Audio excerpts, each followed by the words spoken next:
기도하시니라. 아멘. 12절 보십시오. 예수께서 한 동네에 계실 때에 온몸에 동그라미 좀 쳐놓으십시오. 온몸에 나병 들린 사람이 있어 예수를 보고 엎드려 구하여 이르되 주여 원하시면 나를 깨끗하게 하실 수 있나이다 하니. 여러분, 나병은 이제 의학적으로 두 가지 경로를 통해서 발병을 한다고 해요. 한 가지 통로는 외부를 통해서 발병을 하고요, 또 한 가지는 내부로부터 발병을 한다고 합니다. 외부로부터 발병을 할 때는 우리 피부의 작은 궤양, 이제 여기서부터 시작이 된다고 합니다. 그래서 시간이 지나면 제일 먼저 눈썹이 빠진대요. 그러고 난 다음에 성대가 변해서 쉰목소리도 나오고, 그 다음은 숨소리가 거칠어지고요, 근데 손과 발이 훼손되기 시작하고, 외부로부터 발병된 문둥병은 한 9년 정도 진행이 되다가 이제 목숨이 끊어지는 그렇게 이 병의 진행이 있대요. 내부로부터 발병을 할 때는 육체 일부에서 신경이 마비가 된답니다. 몸 안에 어느 부분에 신경이 마비가 되어져서 이 신경선이 무디어져 가지고요, 감각이 없어지는 거예요. 몸의 일부가 감각이 없어지고, 그 감각이 없어지기 시작하면서부터 이제 근육이 달아 없어지기 시작하고 녹아 떨어지고, 두 손이 세 발처럼 오므라든대요. 그리고 손톱하고 발톱이 빠지고요. 이 내부로부터 발병한 건 한 20년 정도 병이 진행되어지다가 이제 사망에 이르게 된다. 이게 이제 일반적으로 현재까지 알려진 의학적인 문둥병의 발병 경로나 또 병의 진행 상황이라고 해요. 근데 여러분, 방금 말씀드린 걸 잘 들어보시면 우리의 영적인 나병, 어떤 죄로 인한 거나 또 중독으로 인한 거나 이것과 굉장히 많이 닮아 있어요. 우리를 영적으로 문둥병자가 되게 하는 통로도 대부분 두 가지 정도 통로 아니겠어요? 외부로부터 시작되는 어떤 죄, 그리고 또 하나는 내부로부터 시작되어지는 우리의 죄. 외부는 보는 것이나 만지는 것이나 또 가는 곳이나 또 먹고 마시는 것이나 뭐 이런 것들이겠죠. 근데 내부는 어때요? 우리 안에 있는 정욕, 또 음란, 욕심, 혈기들, 이런 것들이 내부로부터 영적인 문둥병이 발병하게 하는 그런 이유들이 될 수 있겠죠. 사모님 불을 다 안 켜가지고, 네. 그래서 문둥병에 이제 만일에 걸리게 되잖아요. 그러면 이 문둥병자들이 꼭 해야 되는, 나병 환자가 해야 되는 세 가지가 있어요. 첫째는 옷을 막 찢어야 해요. 그다음 두 번째는 머리를 풀어 헤쳐야 하고요. 이제 세 번째는 왼손으로 윈 입술을 이렇게 가려야 합니다. 윈 입술을 가리고요, 손을 흔들면서 외쳐야 돼요. 부정하다, 부정하다, 부정하다, 이렇게 세 번을 외쳐야 합니다. 이제 만일에 길을 가다가 사람을 마주치는 법이 거의 없어요. 이분들은 격리되어져 있기 때문에.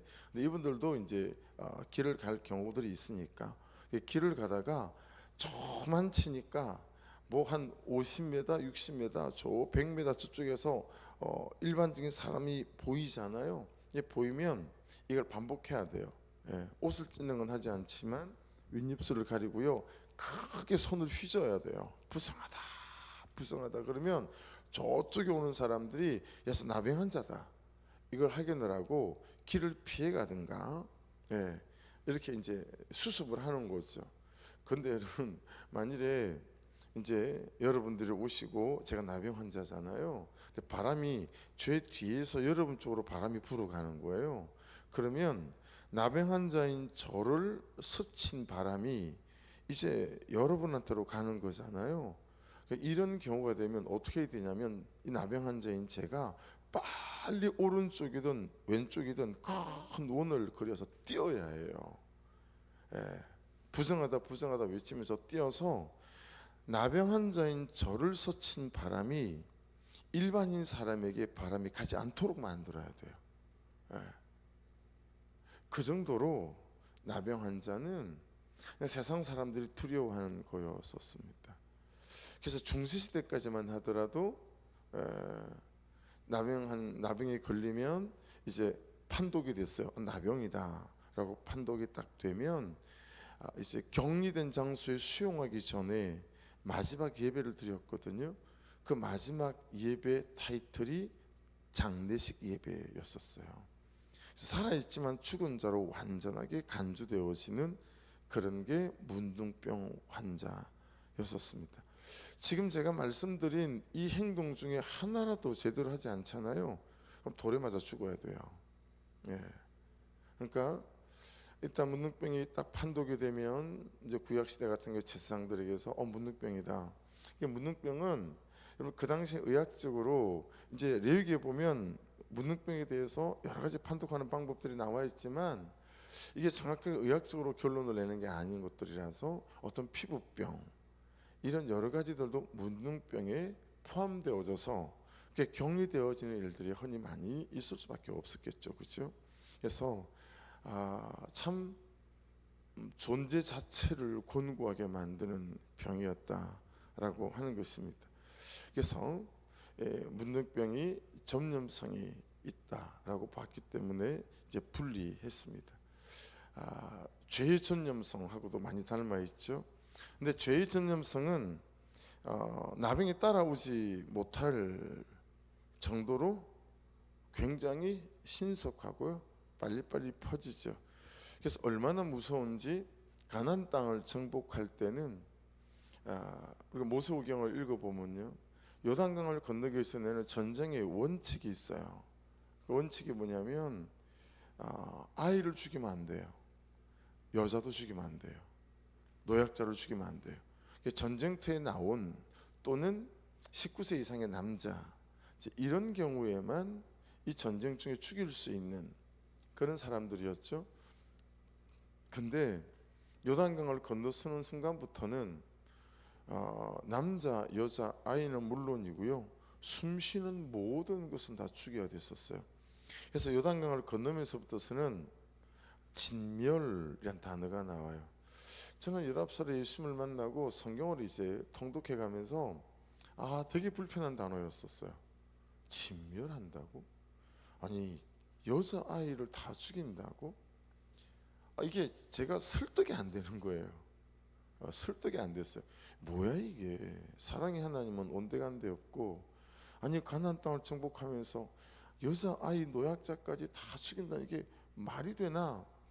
이게 설득이 안 돼가지고 더 이상 성경이 진도가 안 나가는 거죠.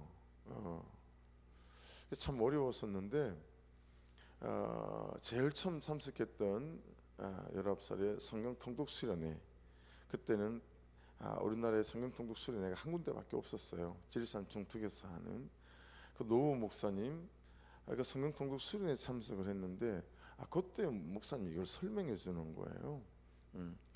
저쪽 아수르 쪽에 있는 문화가 가나안 땅에 이미 들어와 있었고, 그 다음에 애굽에 문화가 들어와 있었는데 아수르 쪽에서 들어오는 거는 동성애였었고요. 그리고 이 애굽 쪽에서 들어온, 가나안 땅에 들어온 문화는 이 애굽 쪽엔 모든 동물들까지 신으로 다 추앙을 했잖아요. 동물하고 성적인 관계를 가지는 게 그들에게 신적 신앙의 행위였던 거예요.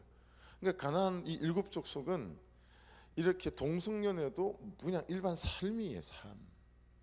그리고 짐승과 성적인 관계를 수간이라고 부르죠. 그것도 일반적인 삶의 한 형태인 거예요.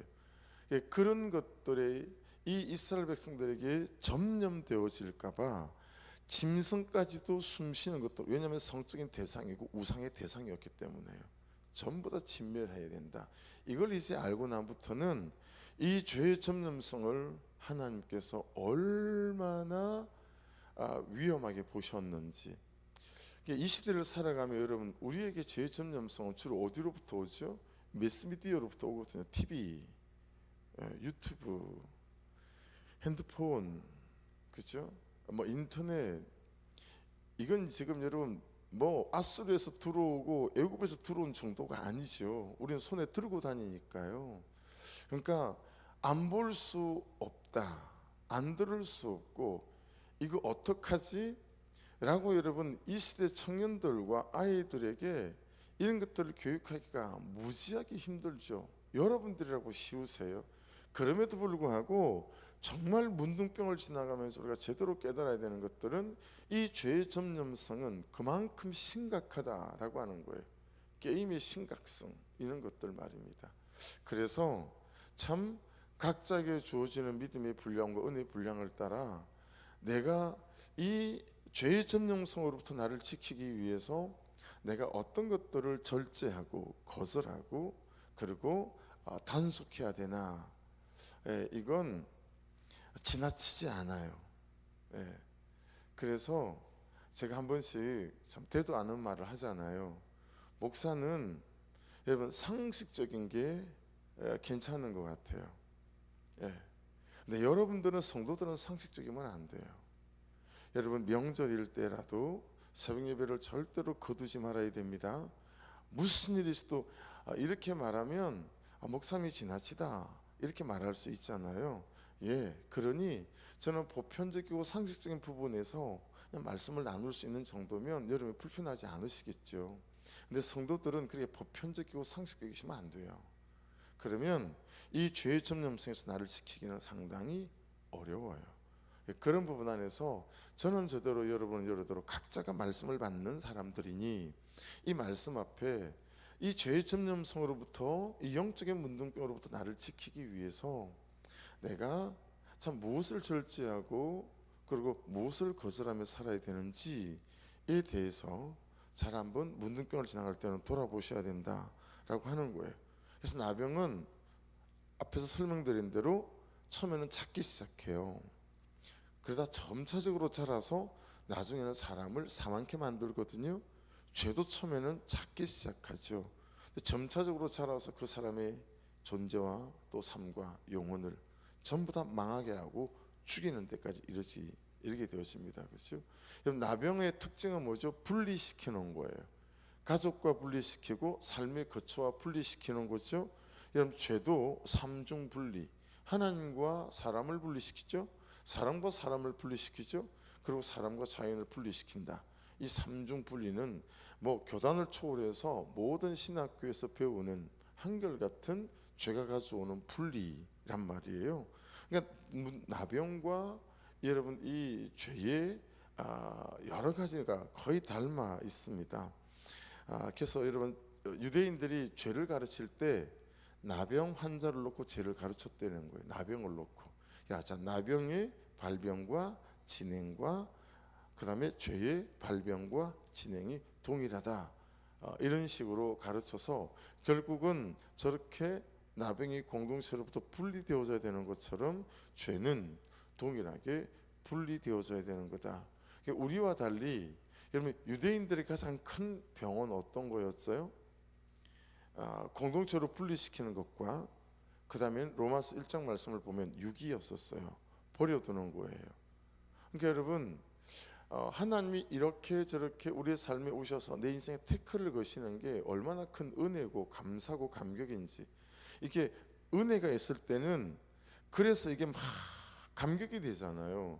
응답에서 감격할 때보다 정말 100배는 더 농도가 진한 감사와 감격이, 내가 은혜에 있을 때 내가 제 가운데 있는 나를 그냥 두지 아니하시고 나를 태클 거시셨을 때, 어디가 아프게 만드셨을 때, 어떤 문제 직면하게 만드셨을 때 그렇게 이게 감격이 되어지잖아요. 뭐가 응답받아서 감격하고 감사하는 농도보다 100배는 진한 것 같아요. 왜 그래요? 하나님께서 나를 놓지 않고 계신다라고 하는 이 명백한 분명한 이런 사인과 응답이, 그래서 여러분 정말 은혜 안에 있을 때는 사건과 사고가 응답 같은 거잖아요. 응답보다도 더한 것들인 거죠. 그래서 여러분, 적용 질문 한번 던져보면, 나를 일생 죽여오고 있는 나의 고질적인 나병은 뭘까? 이 고질적인 나병이 있는 것 같아요. 또 하나는 안 그랬어요. 근데 요즘 지금 나를 괴롭히고 있고 끊어내지 못하고 있는 나병은 뭘까? 고질적인 나병이 있고요. 요즘 지금 나를 그렇게 하나님과 분리시켜 가는 조금씩 병들게 만드는 이런 나병이 있다 싶어요. 이걸 잘 분별해내는 것들이 중요하다. 이 본문을 참 많이 거쳐갔고, 그리고 이 문둥병에 대한 것들은 제가 신학교 때 이걸 가지고 레포트도 썼던 이제 그런 본문이거든요. 그래서 문둥병에 대한 깊은 이해를 이렇게 많이 갖고 있는 그런 대목이에요. 근데 한 번도 이 문둥병자가 나네 이런 생각을 해본 적이 없었는데, 어젯밤에는 묵상을 하다가 이 사람이 꼭 나다, 내 증상하고 너무 비슷하다, 이렇게 동일시가 되어져서 또 그냥 감사하더라고요. 묵상 간증을 읽어보시면 이 묵상 간증하시는 분은요, 마지막 단락에 있는데 자신의 나병의 권은, 자신의 나병의 뿌리를 뭐라고 말하냐면 남보다 더 돋보이지 않으면 견딜 수 없는 욕심, 이게 자기의 나병의 근원적인 뿌리래요. 혈류병의 근원이 있는 것처럼 나병의 근원이 있다라는 거죠. 여러분들 좀 또 저를 저대로 살펴봐야 되겠죠. 내 나병의 근원적인 근본적인 뿌리는 뭐지? 이걸 좀 살펴보는 게 필요한 것 같아요. 저 같은 경우는 제 가장 큰 본질적인 재폐가 평판 중독, 저 목사님 이거였었는데, 그 평판 중독 재폐를 이제는 거의 좀 잘 해결했다 싶음에도 불구하고 이건 여러분 해결되어지는 것 같진 않아요. 제 나병의 권은 이건 해결되는 게 아니라 계속 싸워 나가야 되는 건 것 같아요. 조금만 틈만 주면 그냥 사람들에게 괜찮은 목사로 보이려고 하는 이런 재폐가 또 발동을 하는 거니까, 그렇죠? 그렇게 되면 위선 떨게 딱 좋고, 성도들을 속이고, 그렇죠? 괜찮은 척 포장하고 안 하면서 하는 척하고, 또 제가 그러고 살지 않겠어요? 그러니 제 나병의 근원적인 뿌리는 저는 계속 날마다 싸워 나가야 될 죄폐이지 근본적으로 해결되는 것 같지는 않아요. 여러분들은 또 다르시겠죠. 근데 이런저런 중독은 여러분 끊어내야 되겠죠. 뿌리째 캐내야 되겠죠. 좀 살펴보시는 그런 적용이 있기를 바랍니다. 주여 원하시면 나를 깨끗게 하실 수 있나이다, 그렇게 고백하잖아요. 이 사람이 이 말씀에서 알 수 있는 건 두 가지라고 봐요. 첫째는 뭐냐면 이 사람이 자신의 목숨을 걸 정도로 절박하고 간절했다라고 하는 거죠. 그렇죠? 앞에서 소개해드렸잖아요. 지금 사람들 있는 이 공간에 이런 식으로 나와서 예수님께나 사람들에게 나온다는 건 돌에 맞아 죽을 각오로 예수님께 나왔다라고 하는 거예요. 제게 바로 적용이 되던데요. 너는 너의 나병에 대해서 이만큼 절박하니? 바로 적용이 되더라고요. 그러고 나니 이거 명절 좀 쉬어야 되겠다, 이 생각이 싹 달아나고, 됐다, 이 명절에 조용한 시간에 좀 나와서 내가 하는 게 좀 더 깊이 기도하고 머물러야 되겠다, 이 마음이 그냥 확 마음을 사로잡더라고요. 그러니까 정말 죽을 각오로 이 사람은 나온 거예요. 이대로는 안 되겠다 싶은 각오로 나온 거예요. 내가 여기서 정말 주님 앞에서 해결받아야 되겠다, 이런 마음으로 나왔다는 거예요. 두 번째 확신, 그건 뭐냐면, 두 번째는 확신인데 이 확신도 두 가지예요. 첫 번째 확신은 뭐냐면 이런 나를 주님은 고치시기 원하신다라는 확신이에요. 할렐루야. 여러분, 하나님은 우리가 잘 되기를 원하세요. 아멘이시죠? 주님은 우리가 있는 질병과 중독에서 남을 있기를 원하신다는 거예요. 이 사람의 말을 보면 이렇게 살아가는 나를 주님은 고치시기 원하신다는 확신이 있어요. 두 번째 확신은 뭘까요? 이런 나를 주님이 고치실 수 있다는 확신이에요. 이 두 가지 확신이 함께 있는 거예요. 나를 주님은 고치시기 원하신다라는 확신과 이런 나를 고칠 수 있다는 확신, 이 두 개로 이렇게 주의 원하시면 나를 깨끗하게 하실 수 있다. 왜 아까 온몸이라고 동그라미를 치라고 제가 말씀드렸을까요? 여러분, 이게 나병의 이게 시작점이 아니에요. 중간점이 아니고 온몸에 나병이 들었대요. 누가 봐도 이제는 틀렸다 싶을 만한, 이제는 방법이 없다, 그죠? 이 나병의 절정에 도달해 있는 그때다라고 알 수 있겠죠. 여러분, 우리 영적인 나병과 우리 중독의 나병과 우리의 삶의 이런저런 그런 죄의 나병들이 정점에 이르러서 도저히 막 그 정욕에 감당이 안 될 만한 그런 때일지라도 이 나병들을 우리 주님은 고칠 수 있습니다. 할렐루야. 이 확신이 이 사람에게 있어서 주님께 나아갔다라고 하는 것입니다. 그 죄나 그 중독이 정말 힘이 있다는 거 우리가 경험적으로 알지요. 혹시 그 죄와 중독을 끊어내기 원하는 간절하고 절박한 우리의 목숨 거는 결단이 없는 건 아닐까? 그래서 계속 이 영적인 문둥병과 겸하여 살아가고 있는 것은 아닐까? 그래서 여러분, 왕성 18장에서 엘리야가 하는 말이 그 말이잖아요. 언제까지 머뭇거릴래? 언제까지 죄와 겸하여 살아갈래? 라고 하는 것 아니겠어요? 하도 오랜 시간 이 죄와 중독과 더불어 살아온 탓에 은연중에 우리는요, 이 죄와 중독은 이길 수 없다, 끊어낼 수 있는 게 아니야, 사람의 힘으로는 안 돼 라며 죄와 중독의 힘을 오히려 더 확신하고 살아가는 것은 아닐까. 고칠 수 있다는 확신은 희미하고 이 죄와 중독의 힘은 오히려 더 확신하는, 여러분, 이 목장하고요 이렇게 양육하고 대화 나눠보면 이 정말 많이 있는 고백합니다. 목사님, 이걸 끊어낼 수는 없는 것 같아요. 이걸 이길 수는 없는 것 같아요. 그러며 여전히 술과 담배 또는 또 다른 음란, 또 다른 삶의 태도, 이거 항상 포켓에 넣어 다니면서 때때로 그냥 쓰고 살아간다. 이거 여러분 우리가 돌아봐야 될 것 같다. 13절 보십시오. 예수께서 손을 내밀어 그에게 대시며 이르시되 내가 원하노니 깨끗함을 받으라 하신데 나병이 곧 떠나니라. 이거 중요한 것 같아요. 여러분, 중요한 것 같아요.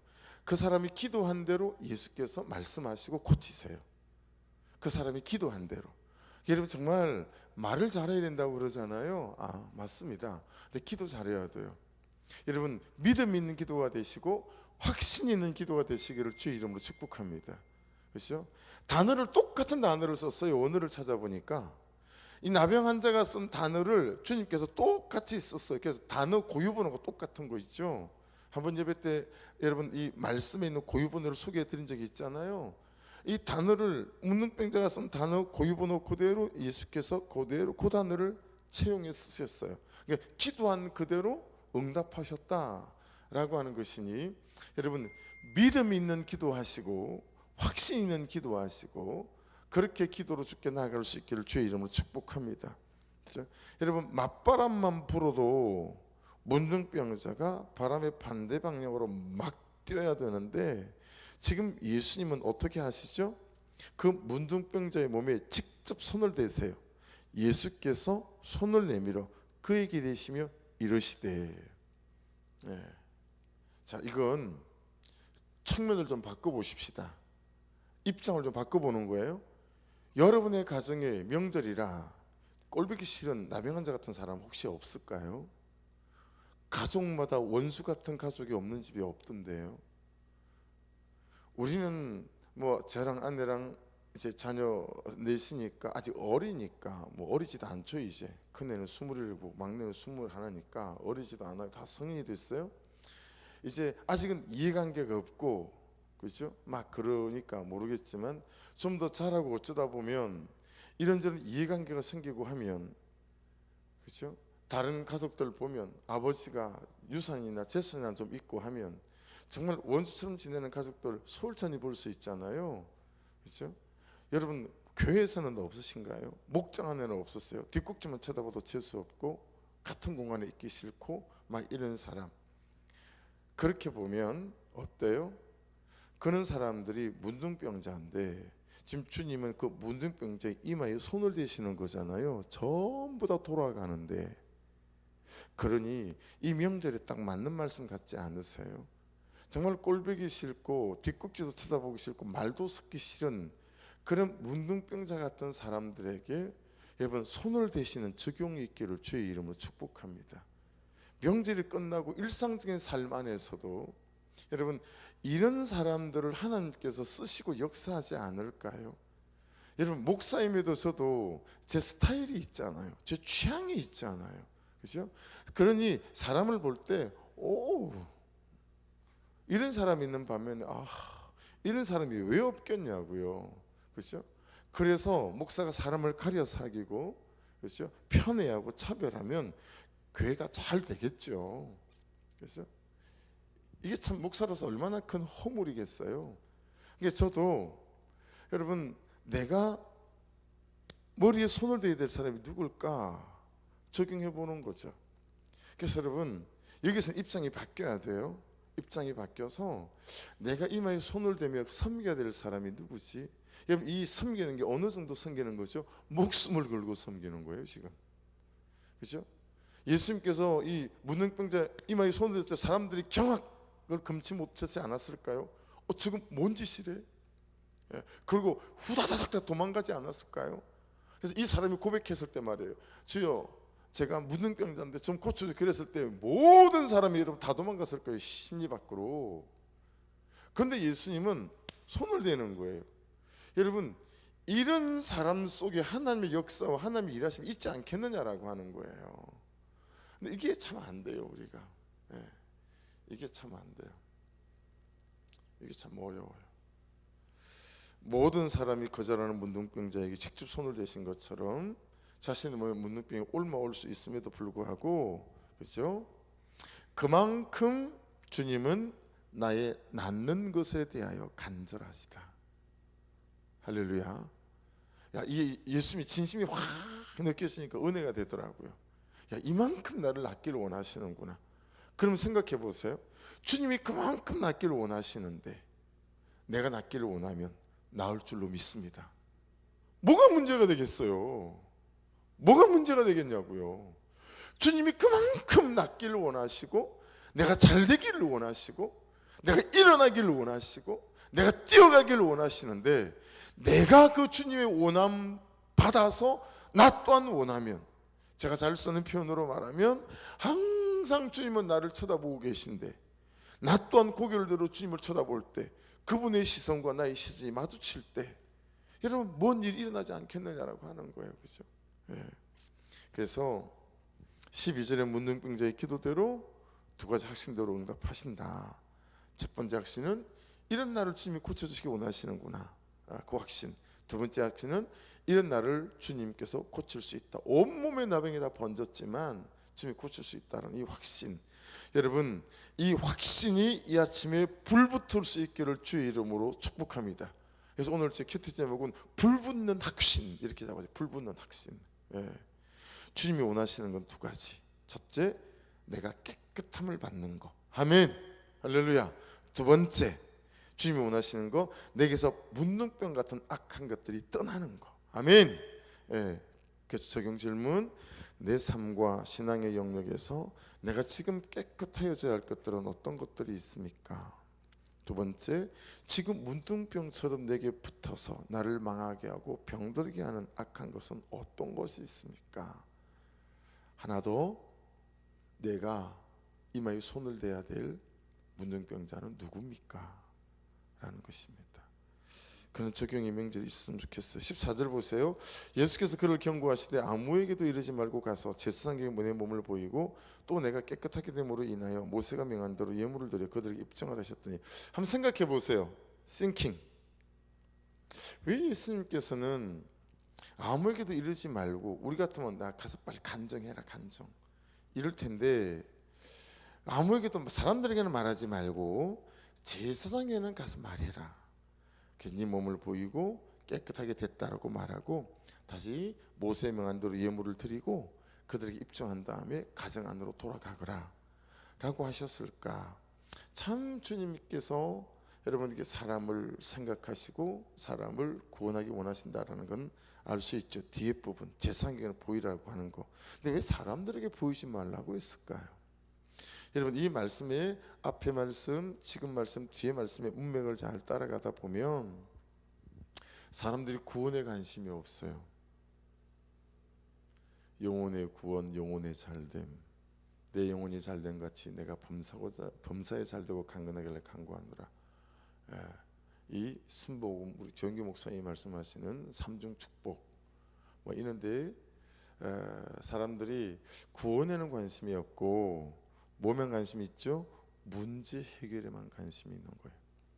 우리 구속사를 따르는 복음에서 굉장히 중요한 키워드예요. 여러분 기복신앙의 핵심은 뭐죠? 문제 해결에만 관심이 있는 거예요. 문제 해결에만. 영혼의 관심 이런 데 관심 없어요. 오로지 그냥 내 신앙생활 하는 이유가 그냥 문제 해결에만 있는 거예요. 여러분 질문해 보시고 잘 자기를 살펴보셔야 돼요. 나는 여전히 문제 해결이 내 신앙생활의 핵심 아닌가? 이게 잘 돼야 되고 저게 잘 돼야 되고 이게 해결돼야 되고 거기에만 중심이 있는 거예요. 여러분 그래서 순서를 참 바로 놓아야 합니다. 여러분 문제 해결 중심의 신앙생활이 독약이 되고 함정이 되는 이유는 뭔지 아세요? 예방이 안 돼요. 맨날 허덕허덕 탁 치고 나면 그 문제를 해결하느라 신앙생활을 해요. 그래서 하나님과의 깊은 사귐과 교제 안에서 영적인 편안, 누림 이런 게 거의 힘들어요. 왜냐하면 문제가 생길 때만 기도하고 문제가 생길 때만 막 열심을 부리고 이러는 거예요. 그러니 일상의 삶 안에서 말씀을 따라가고 일상의 삶 안에서 하나님과 교제하게 되어질 때는 어떻게 되죠? 삶에 많은 영적 문둥병 같은 죄들이 예방되어져요. 그것들에게 나아가지 않는단 말이에요. 근데 그냥 또 욕심을 따라 정욕을 따라 막 살다가 하나님이 가만 안 두죠. 내 백성인데 툭 태클 걸고 들어오신단 말이에요. 그럼 또 그 문제 해결만 위해서 또 막 허덕허덕 하는 거예요. 그러니 신앙생활이 좀 고달파요. 안정감 있지 않아요. 넉넉하니 좀 누구를 돌아보고 살리고 격려하고 케어하고 오세요라고 막 그럴 수가 없는 거예요. 그러니까 여러분 그러면 좋잖아요. 교회도 우리가 여러분 이거 막 시작할 때 그냥 우리도 재정이 없지만 우리보다 너무 힘들어서 버벅버벅하는 빌립보 교회 우리가 컨테이너 하나 800만 원 지원을 했었거든요. 그 교회 짓는데 교회가 도와준 교회는 우리 교회밖에 없다고 목사님이 입당 예배하실 때 그렇게 말씀을 하시더라고요. 여러분 교회도 이왕이면 좀 넉넉해서 그렇죠? 우리가 해왔던 사역처럼 주변에 여기는 그럴 일이 별로 없겠습니다만은 주변에 여름에 에어컨 없는 집들 에어컨도 넣어주고 할아버지 할머니 우리가 그런 사역들을 뭐 큰 교회에서 했습니까? 그렇죠? 여러분들도 영적인 부유함과 넉넉함이 계셔서 여러분 주변의 사람들에게 일상의 삶에서 넉넉히 그들에게 부어주고 나누어주고 할 수 있을 만한 영적인 계좌에 풍성함이 있기를 주의 이름으로 축복합니다. 그것은 여러분 문제 해결의 중심으로 살아가면 절대로 될 수 없는 신앙생활이에요. 문제 해결의 신앙생활에 독약, 함정이 크게 있다라는 거 기억하셔서 문제 해결로 살지 마시고 그분과의 깊은 영적 사귐과 교제 안에 머물러야 된다. 마지막 15절 16절 예수의 소문이 퍼짐에 수많은 무리가 말씀을 듣고 자기 병도 고침을 받고자 모여오되 예수는 물러가서 한적한 곳에서 기도하시니라. 여러분 그 기도하시니라 옆에다가 볼펜 있으시면 미알료 시제 이렇게 적어놔 주세요. 히브리어하고 또 헬라어 같은 경우 시제가 굉장히 중요해요. 성경을 볼 때. 근데 이게 기도하시니라 이건 미알로 시제예요. 무슨 의미냐면 어떤 결과를 위해서 기도하는 기도를 뛰어넘는 제목이 있을 때만 기도하는 기도가 아닌 그냥 일상의 삶 속에서 항상 기도하는 게 미알로 시제잖아요. 예수님의 기도는 끝이 안 나요. 여러분과 저의 기도들도 끝이 안 나는 기도가 될 수 있기를 주의 이름으로 축복합니다. 예, 미완료 시제예요. 그래서 어떤 결과를 위해서 기도하는 기도일 뿐만 아니라 맨날 우리는 결과를 위해서만 기도하잖아요. 그런 기도를 뛰어넘는 기도다. 그리고 제목이 있을 때만 하는 기도가 아니라 일상의 삶 안에서 아버지 하나님의 나라와 그분의 영광과 뜻을 구하는 기도일 뿐만 아니라 내게 주신 삶의 자리와 역할과 부르심과 보내심과 그 영혼의 구원들을 위해서 그냥 밥 먹듯이 우리가 숨을 쉬듯이 우리의 심장의 맥박이 항상 뛰듯이 그렇게 하는 기도가 여기에 기도하시니라 미완료 시제다라는 걸 기억하셔서 저와 여러분의 능력 있는 삶은 이 미완료 시제인 기도를 통해서 나온다라는 사실을 기억하셔서 저와 여러분의 기도는 미완료 시제 기도가 될 수 있기를 주의 이름으로 축복합니다. 주의 한번 부르고 우리 기도하시면서 구성전 하나님 속히 매매가 이루어질 수 있도록 큰 나무 교회 목사님을 통해서 좀 계획하시는 바들이 잘 진행되어져서 아버지 구정이 끝나고 또 끝나가며 좋은 소식들이 있도록 하나님 긍휼을 베풀어 주시고 또 하나님의 은혜 때를 저희가 잘 어제 말씀처럼 끝까지 남아있는 자 되게 하소서. 우리 주여 한번 부르고 기도하십시다. 주여